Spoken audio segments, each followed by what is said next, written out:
Open in a word of prayer. Lord, thank you for today. We pray that you'll bless our time together and help us to always remember that you are in control of a world that seems to be falling apart. Bless us today in Jesus' name, amen. Well, I'm calling today Falling Apart. And I did a live stream with Tom Hughes of 412 Church on the Hope for Our Times app on Wednesday, if you want to go look for that. We just answered some questions. We just didn't cover anything specific, but as I was talking to Tom before we started, I just said, it seems like everywhere I look, things are just sort of falling apart and jamming up everywhere.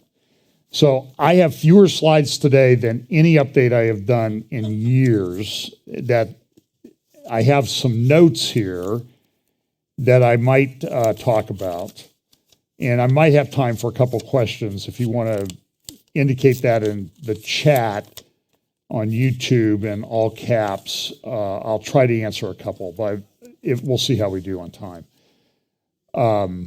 It's one of those Sundays where I think I just could get up here and I can talk about the convergence of all these things that we see, the acceleration of everything happening, because it seems like the world, I think it's a fair statement, that the world is a good bit of turmoil.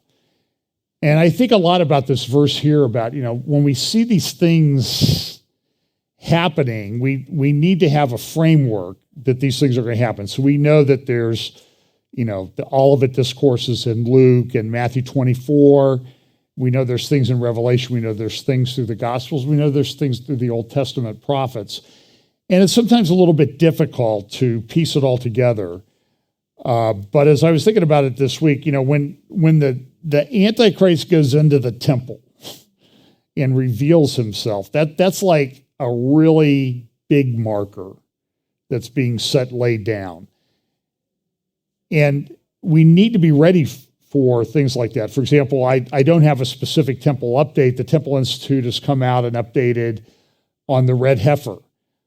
First hour, I talked about the trial of Jesus. And as I was researching that in the Sanhedrin, I found out that 11 years ago, the Temple Institute, almost 12 years ago, released blueprints for a new Sanhedrin chamber that would be built on the Temple Mount as part of the temple. And so at some point that's going to be there. And it's going to be significant.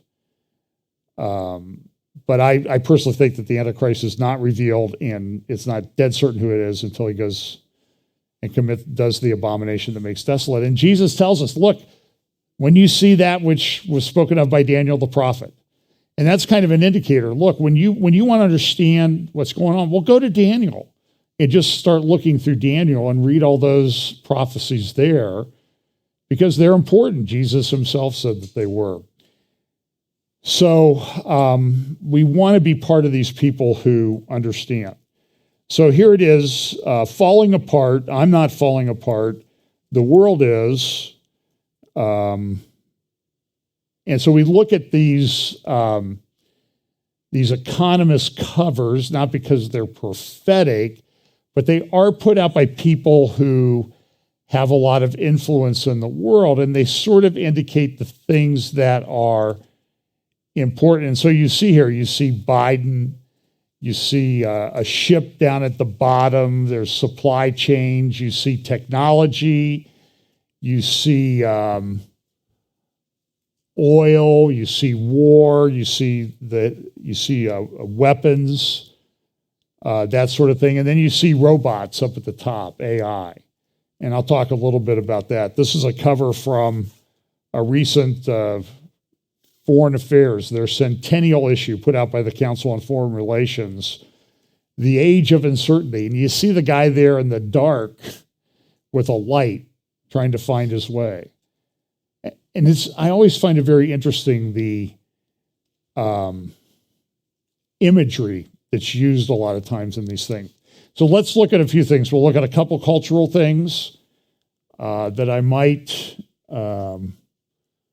tie into some other things, and then we'll go through. And I'll try to remember. So, and like I said, if I have time at the end, I'll maybe answer a couple questions. And if I don't think that your question wasn't worthy of being answered. I just decided I'd talked long enough. So this is interesting. I worked at a large law firm for many years, the last 20 years, a law firm that was in the top 200 in size in the United States. And I can tell you that as a conservative, evangelical Christian, things changed over the last 20 years. Really changed. I dropped my membership. I used to be a member of the American Bar Association. It was not too long after I went to the ABA convention in San Francisco in 1992, which was during the 1992 election. And they were all excited. They were giving out awards that day. One was going to Hillary Clinton and one was going to Anita Hill. So I decided that would be a good day. I told my partner, who was out there with me, I'm taking the van and I'm going to play golf because I'm not going to listen to this garbage. And so I did. But this is interesting. Hogan Lovells is a large, prestigious law firm.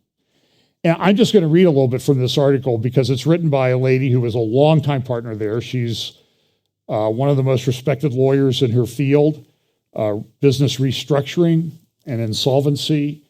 It's a highly technical area. So she's a heavy hitter.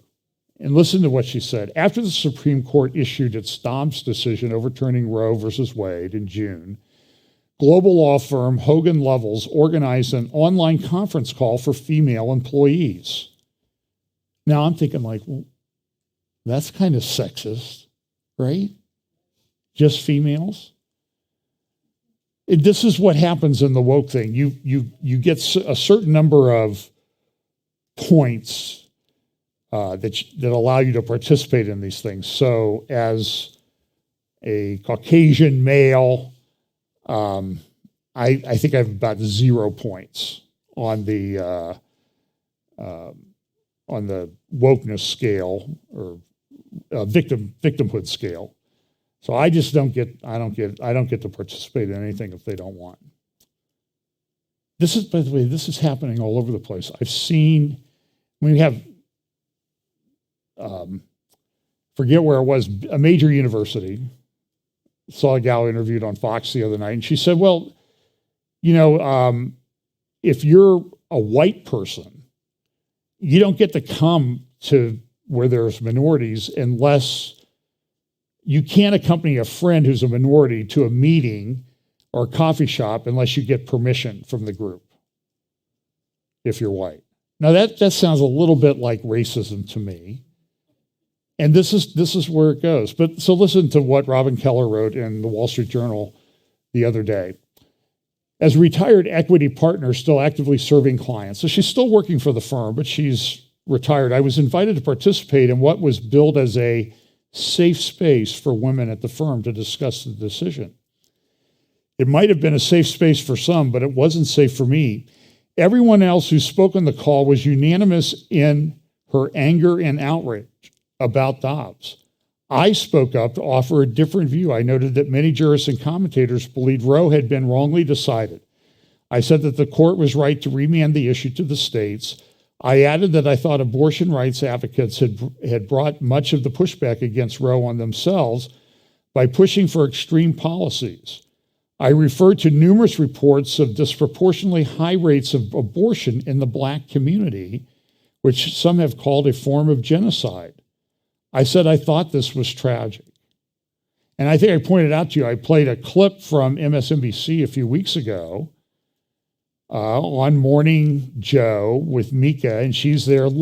Here are the heads of the major pro-abortion organizations, Planned Parenthood, NARAL, and I think Emily's List. And they're all Black women. And I thought, this realizes Margaret Sanger's dream of eugenics in a very special way. And if I said that in the law firm I used to work at, I would have gotten the same treatment, I think, that Robin Keller got. Listen what happened to her. The outrage was immediate. The next speaker called me a racist and demanded that I leave the meeting. Other participants said they lost their ability to breathe on hearing my comments. After more of the same, I hung up. Someone made a formal complaint to the firm. Later that day, Hogan Lovells suspended my suspended my contracts, cut off my contact with clients, removed me from email and document systems, and emailed all U.S. personnel saying that a forum participant had made anti-black comments and was suspended pending an investigation. The firm also released a statement to the legal website above the law bemoaning the devastating impact my views had on participants in the forum, most of whom were lawyers participating in a call convened expressly for the purpose of discussing a controversial legal and political topic. Someone leaked my name to the press. I filed my own complaint with the firm's general counsel office, alleging that the firm and those who had attacked me on the call had violated the company's anti-harassment policy by publicly labeling me a racist. Hogan Lovells hired another law firm to conduct an outside investigation. 3 weeks later, I received a letter stating that the firm had concluded that my reference to comments labeling black abortion rates genocide was a violation of the anti-harassment policy. This is insanity. By the way, if you're a big, important business person, don't hire Hogan Lovells. You know why? Because they're all Romans 1 morons. They've lost the ability to reason. They canceled her. Never mind that this view had been expressed by numerous mainstream commentators, black and white, including in these pages. My complaint was dismissed. My contracts with the firm were terminated, and other firms, wary of the publicity, blackballed me, all after an unblemished 44-year career. The response of the rabidly anti-Dobbs participants on the call wasn't surprising.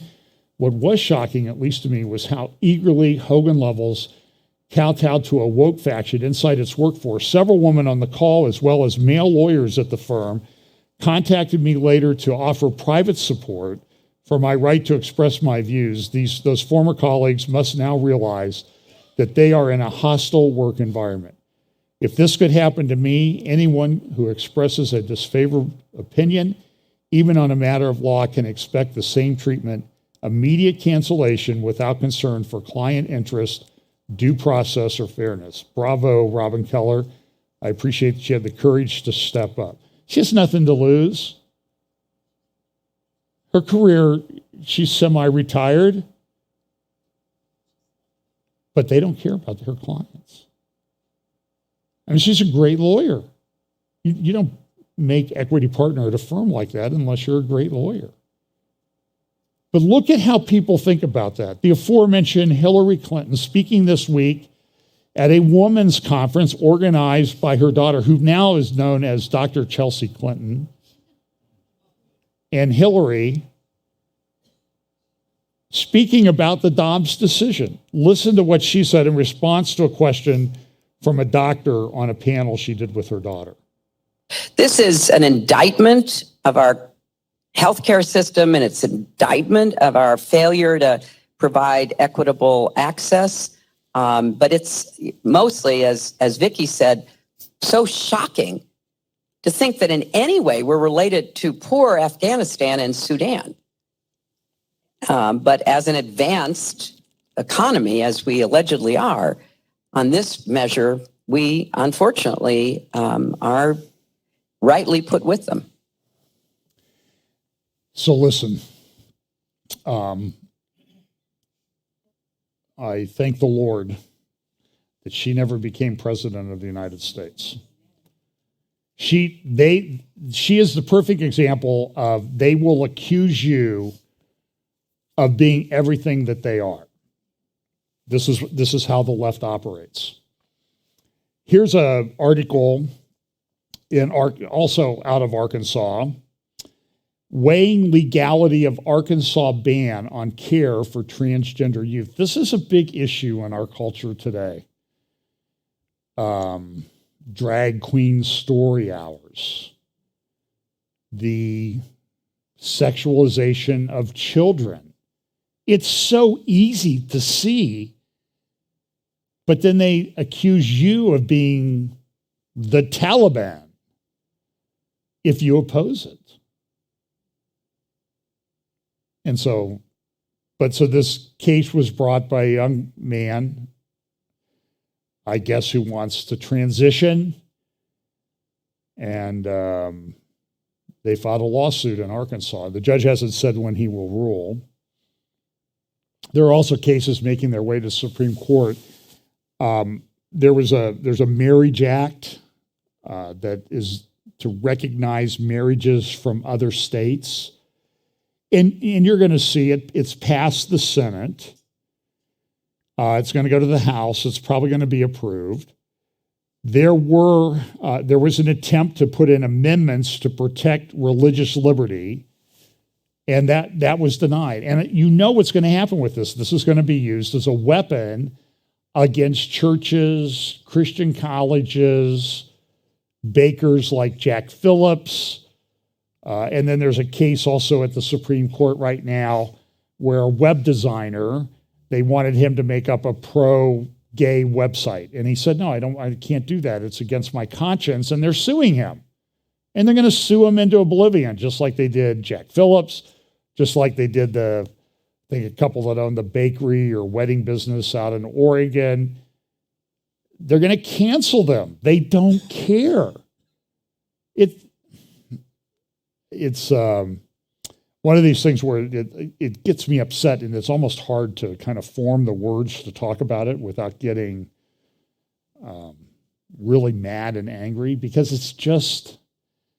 but it's indicative of the times in which we live. I mean, when we talk about it will be as it was in the days of Noah and Lot.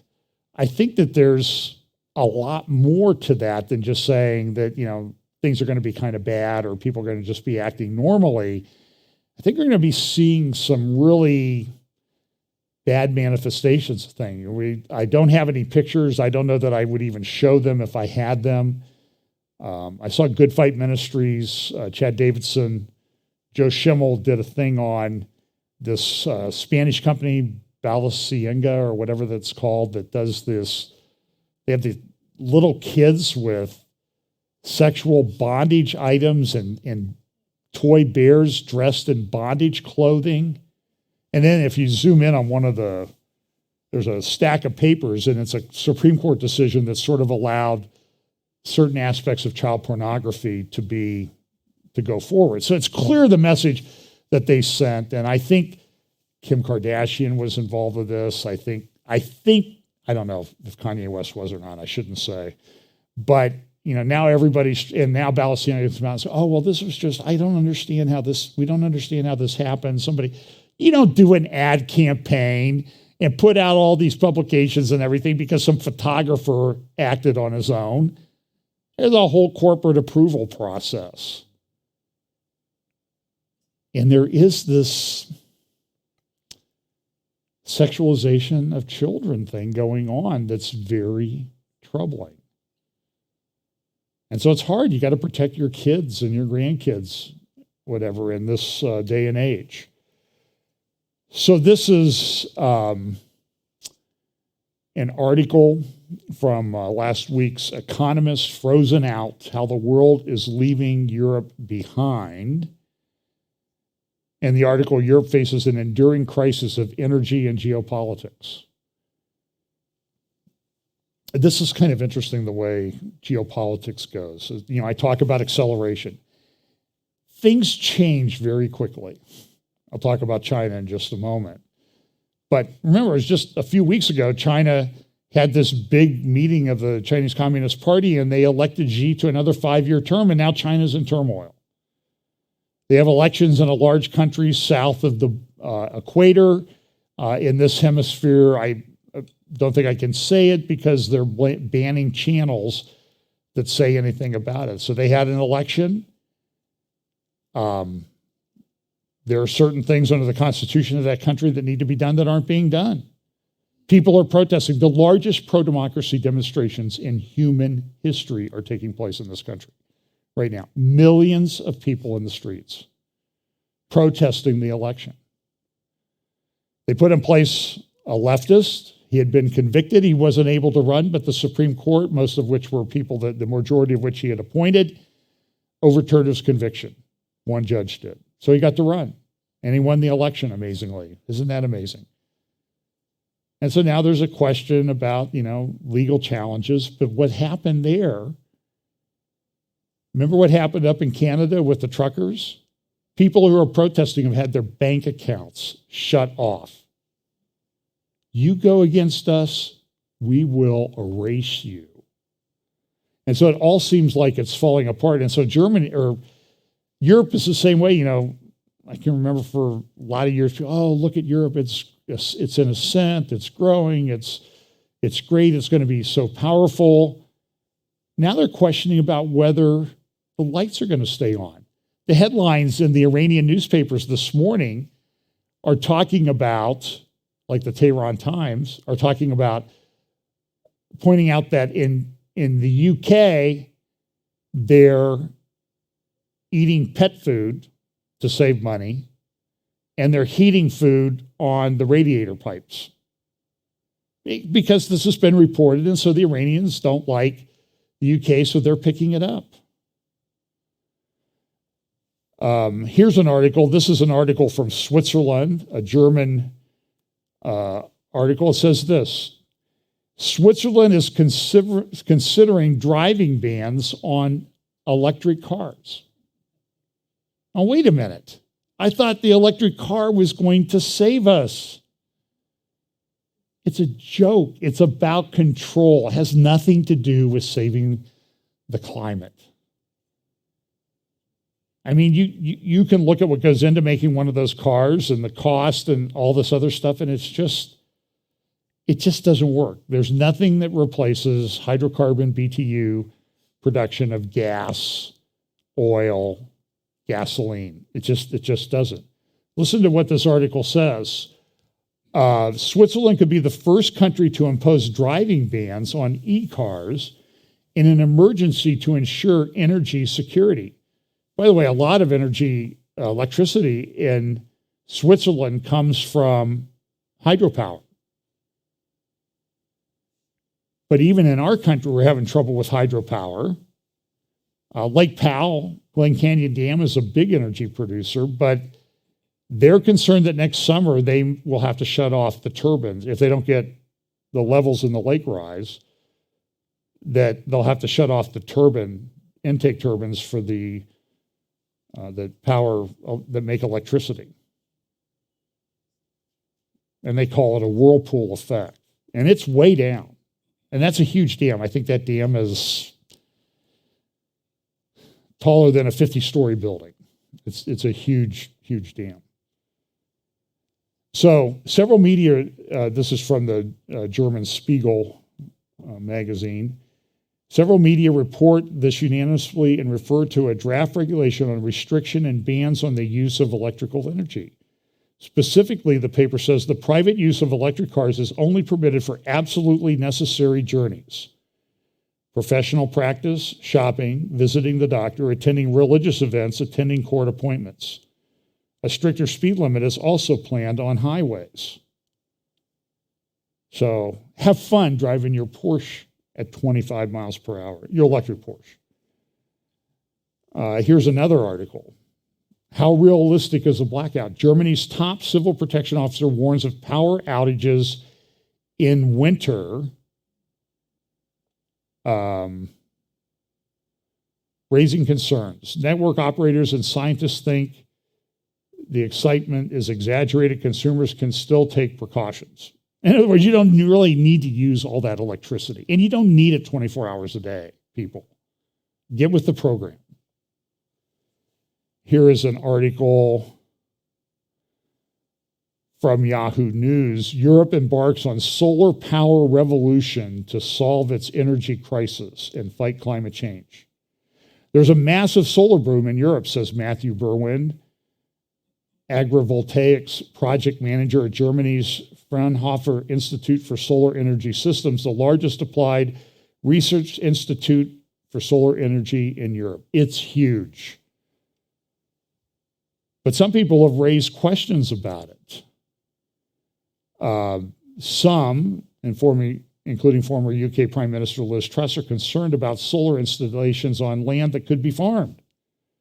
This fall, the government of the United Kingdom even briefly flirted with an effective ban on solar farms based on concerns about arable lands and food security. In places where they don't have unlimited land, that's a big issue. You're gonna eat, or you're gonna have solar that gives you power a few hours a day, maybe. Have you been to the UK in the winter? We were there 4 years ago this time of year. If it's cloudy, it's pitch black at 1:30 in the afternoon. When it's pitch black, guess what? Solar power doesn't really work. And when you extend that out over a year, you have to have a backup system, but they're not building the backup systems. They're financing solar farms, but they won't finance a nuclear power plant or anything else. This article even says, what's more, solar has its limitations. Solar on its own cannot be the solution, adding that it needs to be coupled with other renewable energies like wind or hydropower as part of an integrated electricity system. And hydropower is great. But what happens when silt fills up the dam? I mean, this is happening in Pakistan. It's happening in other countries. And dams are not generally taken care of that well. Here's another article that I'm going to play a couple clips of Dave Walsh on War Room talking about energy because I think he kind of nails it, and I think he needs to be heard. But he refers to an article here, or what's in this article. And this is what the person says. When it's very dark, when it's winter, and when it's night, solar is much less usable. Well, duh. Really? You figured that out all by yourself? This is a politician in making right here who ever said that. Much less usable? How about, zero is much less usable. So here's Dave Walsh. Well, in Europe, if you want the lights out 7,700 hours a year, and the year is 8,760 hours, yeah, it's realistic. But who wants that? I mean, this article conflates and badly misstates the reality of this incredibly. Because as they devote more and more to solar, more investment in more solar capacity, that the reciprocal of that, the other 7,700 hours a year that you need electricity, will be furnished by natural gas. This builds a monstrous added codependency on natural gas, an effort to do this. And that's because, for example, in Germany, the solar value is about 3.7 hours a day. Take over here in Arizona, it's about 9. In Florida, it's about 6. Average in the U.S. is about 5.5 hours a day. In Germany, 3.5 hours a day. So the total available time, if you put solar panels across the whole country and Austria, you'd have 1,030 hours covered with electricity, and then the other 7,700 hours not covered with no electricity. That's how unrealistic this is. Because once again, it doesn't work at night. There's a comment in the article about solar working much less at night. It doesn't work at night. It doesn't work after 4 p.m. At this time of the year, about 3:30 p.m., it's over. It starts at 10 a.m., it's over at 3:30 p.m. as far as any effective usefulness. The second thing, the cost of this. I mean, the big beneficiary of this process, I hate to say this, many of our European brethren in the UK, particularly online here, they're going to suffer at the expense of Americans. How so? The exports of LNG will double to triple with this kind of process of possibly them doubling or tripling their solar farms, because again, the reciprocal of all the time that it's not operating, which is 7/8 of the time, they're going to have natural gas running a background parallel system to have to have lights on. Here's some more. They have spent Europe 770 billion to date on subsidies for renewables since 2008, and look what that's gotten them. So we're talking now about doubling that in an era of no more free money, no more zero interest rates, with massive more public debt to finance a double down of this, of maybe another 800 billion of subsidies on additional renewables that simply only support a part of the time. And I'll give you another example of this. The article mentioned, well, when the sun's not out, we have the wind and we have the hydro. Two things with that. Wind tends to blow during the day, about 40% more effective due to a concept called diurnal surface heating. Sunlight warms the surface very unevenly. Wind tends to be much more dominant during the day when you have solar power. Hydro is for places like Canada, where you've got low density population, a lot of rivers where you can actually do more dam building. Europe, like the 48 states here, we're done with dam building. You'd have to translocate 28, 30, 40 million people to dam the Mississippi, the Allegheny, the Ohio, whatever. The Danube, the Seine, the same thing. There's no more hydro to be farmed in Europe or harvested. The article mentions that as a background of yet another renewable that can be played out given the shortfall of solar. No, it's going to be gas. It's got to be gas. That's the only technology that cycles effectively behind solar. And you're talking, when you add the costs up, natural gas backup with solar is about 3.4 times the cost to individuals than natural gas by itself in combined cycle would be. With batteries, 9.4 times the cost. 9.4 times the cost. If you have battery backup for the 20 hours that you'd need to back up solar, you'd be at 9.4 times the present electricity cost there, which is already, for example, Germany, 4.5 times ours. France, we've had one reactor being built in Europe since 2007. It's still being built in Flamanville. Areva is the last company left in Europe that can build. It's French-owned, French government-owned now. Macron owns Areva, the only nuclear capacity in Europe for plant building. Siemens was in it when Merkel announced the end of nuclear power plants in Germany. They quit nuclear plant building. So we're left with Areva. They're 15 years into a project that's 10 billion euro over budget, the one reactor Europe is attempting to build. So you've got that drove the bankruptcy of EDF into Macron's hands. So he's now advocated, as you know, an era of scarcity. And let's get used to it, because this is what we want. Well, this is what's being forced by the elite governments over there. Excepting for Italy, fortunately. This is it's inexplicable, Steve. It's not really explicable with any rational logic. And the other thing that Dave talks about is the fact that they're going to do this. Everybody, both sides of the aisle politically, are on board to do this in Florida. Now, Florida has 6 hours of effective sunlight a day for solar. What are you going to do the other 18 hours? And they're just not building plants. And everybody and their brothers are moving to Florida.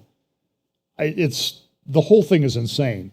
Europe's complaining that we're subsidizing green energy projects under our Inflation Reduction Act, which they refer to as a Green New Deal.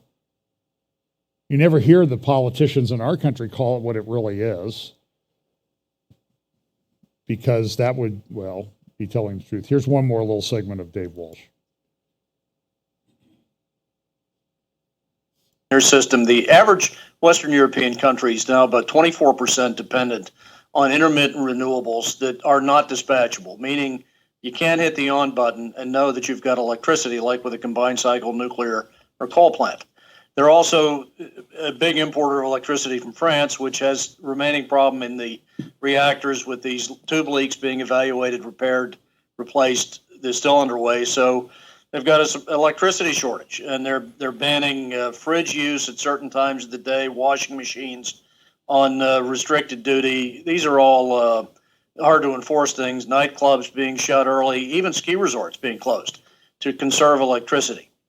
These measures, if you look at a couple of the largest countries, England and Germany, have both now nearly 34% of their electricity resource is non-dispatchable, meaning solar, wind, and resources that you can't hit an on button and know they're going to be there for you.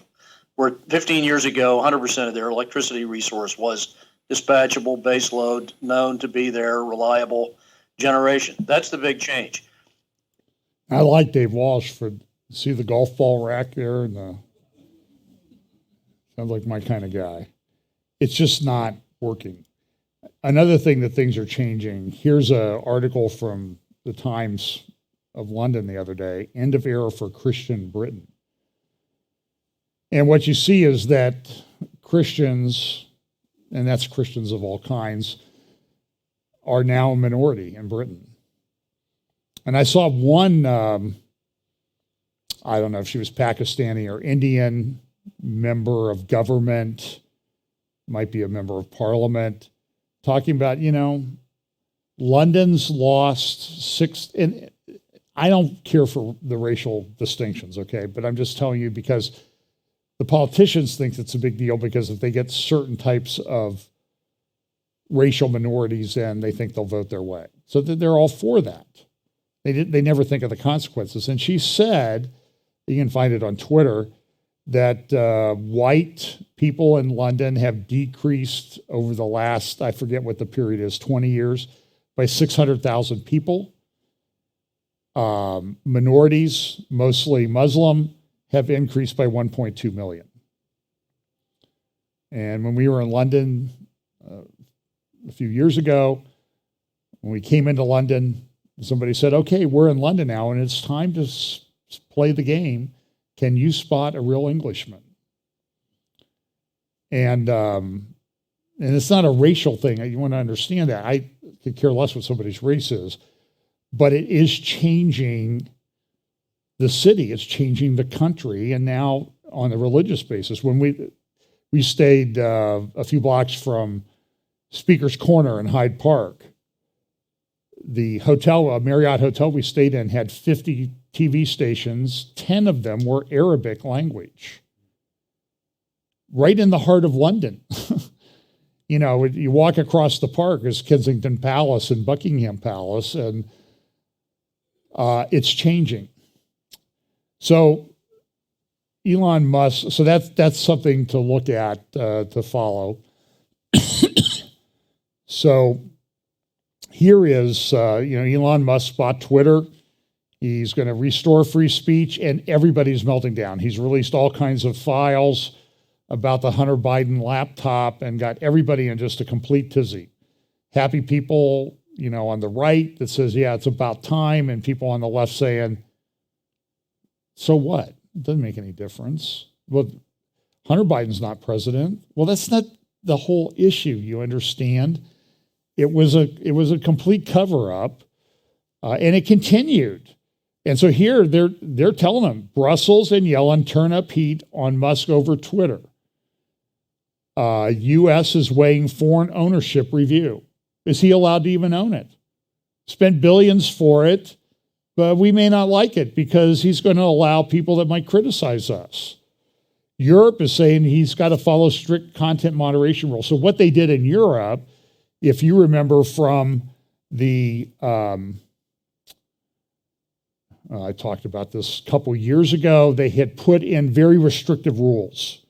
And they did it in France, and they did it at the EU level. And so the tech companies would say, well, yeah, we're not shutting people off in the United States. We have to comply with what they're doing in Europe. So we have to shut you off if you're violating our content moderation rules, because we have to comply with the European thing. And the European threat is they're going to take up to 6%. Here, the European Commission threatened him yesterday with a ban unless Twitter abides by strict content moderation rules, while U.S. Treasury Secretary Janet Yellen indicated Washington was reviewing his purchase of the social media platform. The warning from Brussels came in a video call between Musk and Thierry Breton, the EU's commissioner in charge of implementing the bloc's digital rules, according to people with knowledge of the conversation. Breton told Musk that Twitter must adhere to a checklist of rules, including ditching an arbitrary approach to reinstating banned users, pursuing disinformation aggressively, and agreeing to an extensive independent audit by the platform each year. Last sentence, Breton reiterated that Twitter could face a Europe-wide ban or fines of up to 6% of global revenue, of global turnover, if it breached the law. And they had put in place this thing. There were actually two acts. There was the Digital Markets Act, and then this one, the Digital Services Act. And look at what it says. You can see what it says right there. The regulation fully harmonizes the rules applicable to intermediary services with the objective of ensuring a safe, predictable, and trusted online environment, addressing the dissemination of illegal content online and the societal risks that the dissemination of information or other content may generate. So here's the whole disinformation thing again. Back when that rule was being considered back in April of this year, this wonderful person who ran for president of the United States said, for too long, tech platforms have amplified disinformation and extremism with no accountability. Who made up the whole Russian hoax thing? What a liar. Listen, you couldn't give her a polygraph. She would flatline the thing. There wouldn't even be a bump. This also was this week. Nina Jankowicz, Scary Poppins, has now registered as a foreign agent. She's working for a UK company called the Center for Information Resilience. Go look it up. It's a big pro-Ukraine lobbying organization. And even though she was not allowed to take her position, remember Mayorkas said, well, we're kind of putting that on hold. They never put anything on hold. Mayorkas, the Department of Homeland Security, he's got to be easily the chief liar in the United States government. This guy cannot be believed on anything. It's so apparent when he gets up there and testifies in front of Congress that he's lying. So I'll talk a little bit about this. I'm going to do excuse me, missed my cough button. Sorry about that. I was going to do a interview, discussion this week with Olivier Melnick, who's been here a number of times, on anti-Semitism, because this is just growing, and this is going on at the World Cup. Israeli journalists at World Cup, this is the New York Times this morning, get a chilly reception from Arab fans. And so some of these Israeli journalists have thought, well, we'll just go to these Arab countries and everything will be fine. You know, we have the Abraham Accords. And what they're finding is the Arab street doesn't really like them all that much. And it's been kind of disconcerting. Some people have even been attacked that were not Jewish journalists. They're not Jewish. They're Egyptian, but people thought they were Jewish, so they went after them. And Qatar, the home of the, one of the big supporters of the Muslim Brotherhood. Boy, nobody could see that problem coming when they awarded them the World Cup, could they? And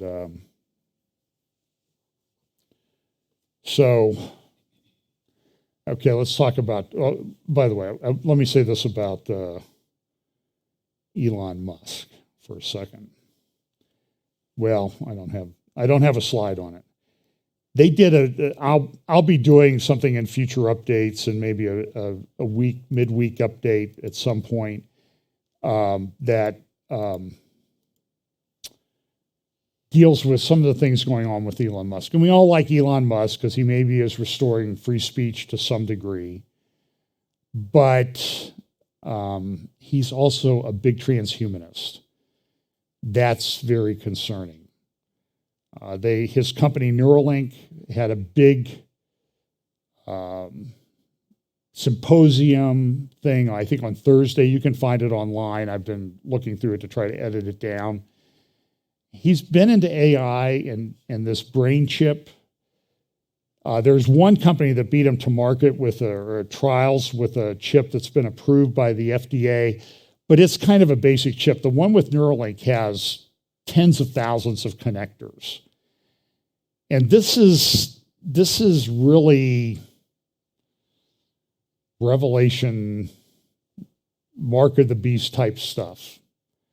It's very concerning.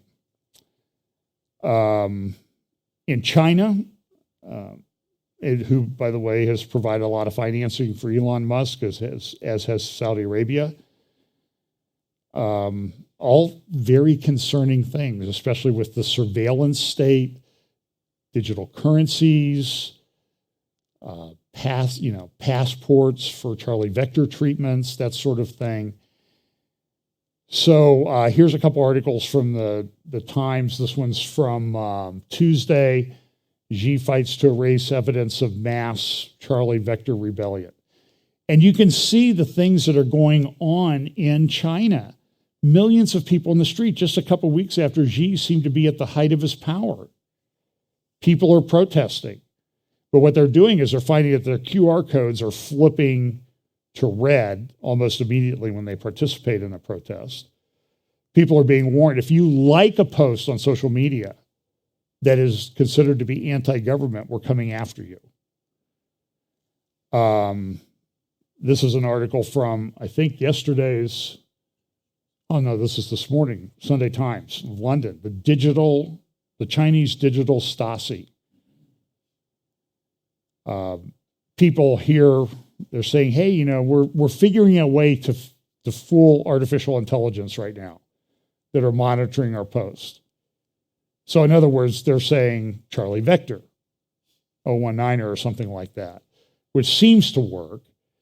But China is really locking people down. Now, they've seemed to relax things a little bit, but they were like welding people in their homes, locking them in their homes. And the protest came about because of apartment building that people had been locked into with locks and welding it.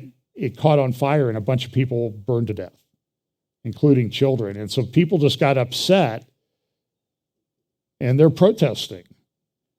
But this is one of the things they're protesting is, this is a picture of a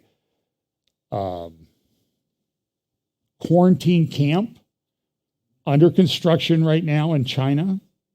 There are a number of these. Some of these are being built to house 250,000 people. And they're concerned because their state-approved treatments are not as effective, they say.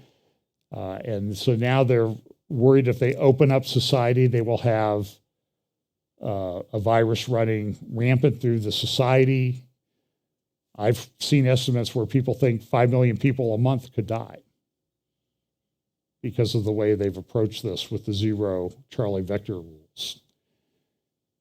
Let's see, let's look at the way things change. This is an article from the Washington Post. I think it's actually front page this morning of the Washington Post.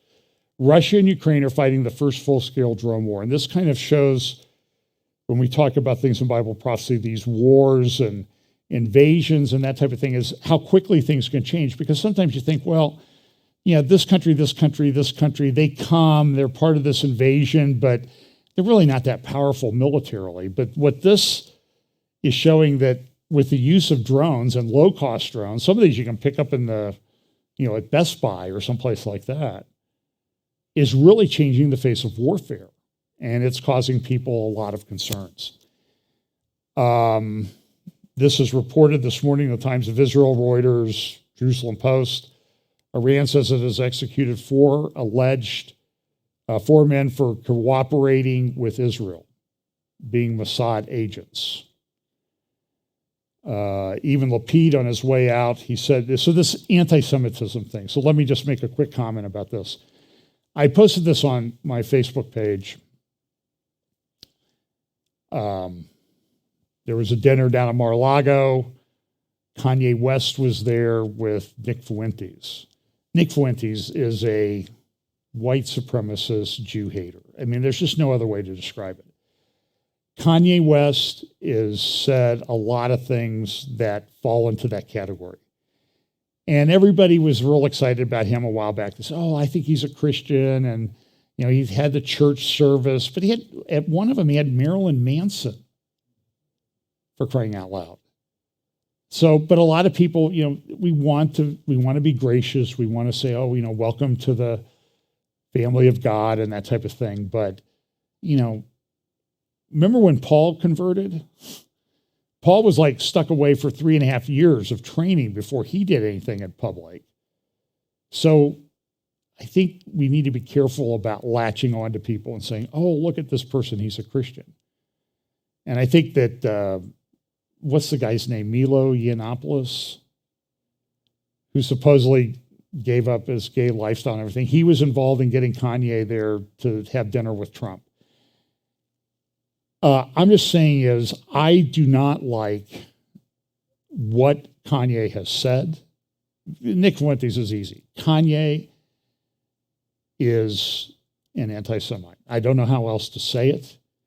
People need to come out that have been associated with him and say, I'm not part of this. And those people know who they are. You've seen them. And I think Trump needs to do it as well. I think it will be, even Benjamin Netanyahu came out and said that this needed to be done. There's a good article in Jerusalem Post today that this is by Seth Frantzman, who said anti-Semitism in the U.S. has reached a tipping point. And I think he's right. People are concerned about the way that it's going. I know I reference her a lot. Caroline Glick had on her Middle East News Hour, I think she calls it, on JNS YouTube channel. This week had Dusiami Washington, who's a black pastor in the United States, who has written about the black church and Zionism, I think is one of his books. He's excellent. I would highly recommend you follow it. Dusiami Washington, I forget what his Twitter handle is, but follow him on Twitter because he addresses the issue in very clear terms all the time. And he did a great job in his interview. But this is a problem. I mean, the anti-Semitism is growing, and it is very troubling. You're seeing a lot of attacks in Judea and Samaria, often referred to as the West Bank and Israel. I saw a video yesterday. I could play it, but some of these things I'm not sure if it'll get past the social media censors. You can find it on Twitter very easily. There was in, I think it was in a town north of Shiloh where the ancient temple or the tabernacle stood for almost 400 years, a town called Huwara, Huwara, or however you say it. They were trying to arrest a guy. He started reaching for the gun of the Israeli policeman. He had a knife, looked like he was trying to stab him. Then it looked like he was trying to reach for his gun, and the policeman shot him 4 times and killed him. If you ever are taken with the notion that the world is going to correct itself without the intervention of Jesus Christ coming back and ruling and reigning, go read through a Twitter thread, like where they posted the video of that. The hatred, it's unbelievable. I mean, I see Twitter posted, who was it did a good interview on Tucker Carlson the other night? James Woods, the actor who's been reinstated to Twitter. And he said, well, I'm glad to be back on Twitter, and I'm suing these people. I'm going after them because they ruined my career. And the hatred that for people who oppose him politically, it's unbelievable. It can be very depressing to read through it. But read through a Twitter thread like that and see what people are saying. It's awful. Here's another survey. This survey came out, reported this week. 1 in 4 hiring managers say they are less likely to move forward with Jewish applicants. This is in the West. We know this is coming. And I think it's time for the church to step in and say, enough of this. We're going to stand against this. We're going to stand with Israel. I think it's prophetic. I think it's correct. And I'm telling you, I can see the hate mail coming already. So listen, not endorsing every Jewish person in the world by saying that. We can be nuanced to criticize bad Jewish people. We can be nuanced to criticize black people of any race. But by and large, what's going on with attacking Israel and everything. So this is some reports. This is a report issued. They're trying to refer Israel to the International Criminal Court because of the Palestinian journalist that was shot and killed during a IDF operation in Samaria. She got caught in the crossfire, was investigated. Now even our FBI has come out and said they're investigating Israel for it because she was a U.S. citizen. The United Nations came out this week with 5 Middle East. They call it, it's always interesting to look at the way they characterize their press releases. Adopting 5 Middle East texts, General Assembly calls for credible talks on final status issues. But it's anti-Israel stuff. They all voted. They all passed. Ukraine voted against Israel on every case on these. And this is interesting. This is an article. This is May 16th, 1948, a couple days after Israel declared itself as a nation. And it says this: Arab armies invade Palestine, reach Gaza. But the point is, and I'm going to play a little bit of the Palestinian ambassador, and I'm going to throw in a video of the Israeli ambassador who talks about this the other day when they were voting on these resolutions against Israel. And the reason it was they were voting against this on the anniversary or the day after the anniversary of the UN vote to partition Israel back in 1947. And that is known in the Arab terms as Nakba Day, the disaster, the catastrophe. But so I'm going to play a little bit of the Israeli ambassador, then of the Palestinian observer and state ambassador at the UN just before the vote, or just after. I think it was just before the vote, and then the Israeli ambassador, and then make one more comment, and then we'll be done. So here is the Palestinian ambassador. Our people faced what would become the most protracted refugee crisis, protection crisis, justice crisis in the history of the United Nations. Mr. President, the Nakba is the destruction of entire Palestinian communities, of hundreds of towns and villages. It is the attempt to uproot a nation. It is the historical injustice that occurred 75 years ago and every day since. But while Palestine refugees were uprooted from Palestine, there was no force on earth that could uproot Palestine from their being. Refugees in their tents conceived and built one of the most consequential liberation movements on earth. Palestinians in historical Palestine, enduring systematic discrimination and military occupation, dug their roots even deeper in the land, determined to see the Nakba one day reversed, not repeated. Okay, now I'm going to play for you I forgot to insert this in my thing, so I'm going to pull in the Israeli ambassador. I'm going to jump into the middle of it because, this is like the 75th anniversary of the Nakba, and I thought the Israeli ambassador had some very good comments. Excuse me one second here.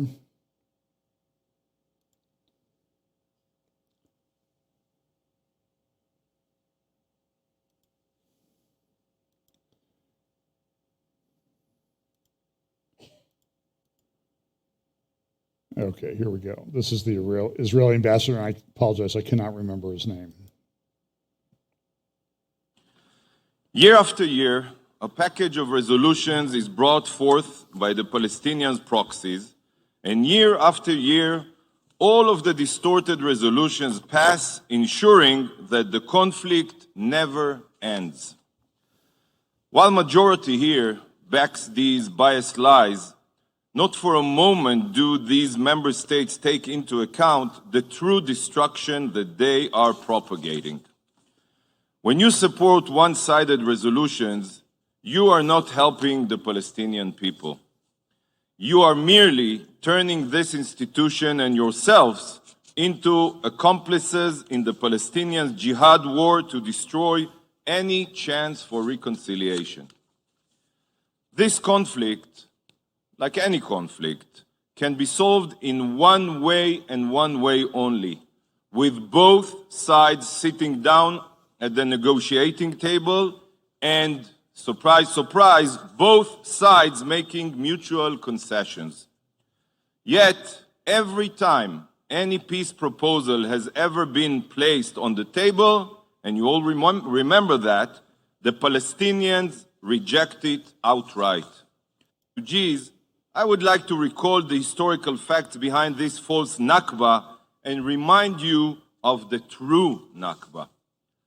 On November 29, 1947, exactly 75 years ago yesterday, this General Assembly, this body, voted to adopt Resolution 181, the partition plan.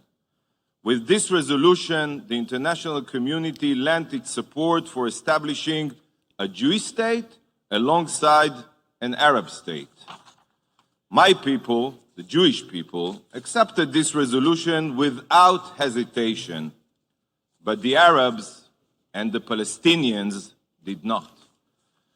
5 Arab armies, together with the Arabs living in Israel, tried to destroy and annihilate us. But it didn't end only at trying to decimate the nascent state. 2 days after Israel's establishment, this was the headline in the New York Times. I know you can't read it, so I'll read it for you. It didn't read Arabs in grave danger in all Jewish lands. It read Jews in grave danger in all Muslim lands. The Arab countries and Iran immediately began to expel the Jews living throughout the Middle East and North Africa. Over the years, hundreds of thousands of Jewish families were uprooted from their homes, robbed of their valuables and property, and forcefully cast out of the countries where they lived for millennia. These Jewish communities did not revolt against the international community's decision. They did not try to annihilate another people. Their only crime was being Jewish. This is the true Nakba. This is the disaster carried out against the Jewish people. And this is the disaster that this body has ignored for decades. Look at this family that was expelled. Stop ignoring the Jewish Nakba.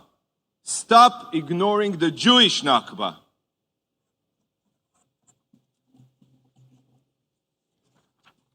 Colleagues, it is insane enough that the very same side that started the violence requests your support for distorting history. And he's right. This is something that's done every year, but it just, right now, it seems to get worse and worse. A great article in Israel Hayom today, Caressing the Palestinian Reluctance, talking about this decision of the UN General Assembly. On the right is a tweet by a lady named Vicky Fairman. I have no idea who she is. I came across it, but I wish I could put it up, but can I just read it? It'll take about 5 minutes. She goes through the history of Israel. Before Israel, there was a British mandate, not a Palestinian state. Before the British mandate, there was an Ottoman Empire, not a Palestinian state. Before the Ottoman Empire, there was the Islamic state of the Mamluks of Egypt, not a Palestinian state. Before the Islamic state of the Mamluks of Egypt, there was the Ayyubid Arab Kurdish Empire, not a Palestinian state. Before the Ayyubid Empire, there was the Frankish and Christian kingdom of Jerusalem, not a Palestinian state. Before the kingdom of Jerusalem, there was the Umayyad and Fatimid empires, not a Palestinian state. Before the Umayyad and Fatimid empires, there was the Byzantine Empire, not a Palestinian state. Before the Byzantine Empire, there was the Sassanids, not a Palestinian state. Before the Sassanid Empire, there was the Byzantine Empire, not a Palestinian state. Before the Byzantine Empire, there was the Roman Empire. Before the Roman Empire, there was the Hasmonean state, not a Palestinian state. Before the Hasmonean state, there was the Seleucid, not a Palestinian state. Before the Seleucid, there was the Empire of Alexander the Great, not a Palestinian state. Before the Empire of Alexander the Great, there was the Persian Empire. Before the Persian, there was the Babylonian. Before the Babylonian were the kingdoms of Israel and Judah, not a Palestinian state. Before the kingdoms of Israel and Judah, there was the kingdom of Israel, not a Palestinian state. Before the kingdom of Israel, there was the theocracy of the 12 tribes of Israel, not a Palestinian state. Before the theocracy of the 12 tribes, there was an agglomeration of independent Canaanite city kingdoms, not a Palestinian state. Actually, in this piece of land, there has been everything except a Palestinian state. She's exactly right. I mean, that's a great history lesson. Just a prayer request. My wife's still suffering from cold, flu, sinus infection. This has been going on for a month. Just pray that she gets over that. And also, I will be traveling to Israel later this week, and pray that that all goes smoothly. Pray for safety and that sort of thing. I mean, I'm not nervous about going there, but there's a lot of unrest right now. I mean, they're really, things are a bit tense in certain areas. So pray for that, and pray that we'll have a good conference meetings, and then I have a few days to tour around a little bit. So pray for that, and remember that all these things, this is what was prophesied. Learn how to respond. Learn how to use this information. I talked about this at the end of the sermon I did first hour, if you want to look at that. We're at this time where the things going on in the world fitting into the prophetic outline of the scripture can be used as a witness. I have no doubt in my mind. Like last Sunday, somebody wrote and said, somebody listened to your update, they're now a Christian. Now, I don't know how that happens, folks. I really don't. That's a God thing, and I'm not saying it to brag or anything like that. I'm amazed that it happens. And so we live at this time where it's really important that you stand as a witness for Jesus Christ, wherever you are, because you have a lot of information, as we talked about first hour. And as we see things unfold, I think this is going to be a great time to be a witness for the Lord. So let's pray. Lord, thank you so much for your word. Thank you for your prophetic word, that we can understand the times that we live in. And we pray that you will help us to use that information to be an effective witness to everyone in the world and to the Jewish people. And we pray, Lord, that you will use that information to your glory, and bless us this week. In Jesus' name, amen.